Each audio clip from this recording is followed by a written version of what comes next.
Lagu tu sebenarnya boleh juga bawa. Ya. Ya. Satu lagu tu sebenarnya pada tutup.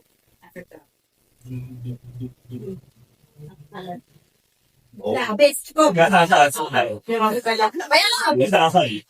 Belum makan orang lagi tak? Aku feel like my dad.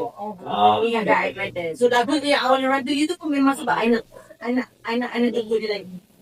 Faham? Sebab I dapatkan my dad and sebab masa kecil lagi I dah berpisah dari dia. Faham? Yelah cerita kita tak jauh berbeza.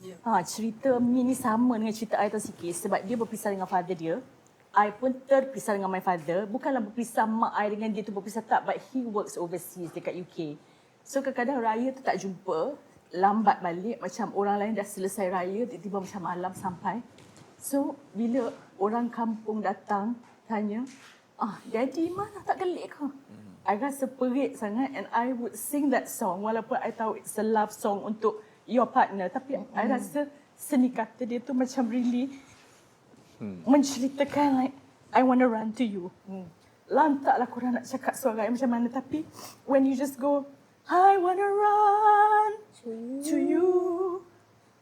Ooh, I wanna run to you.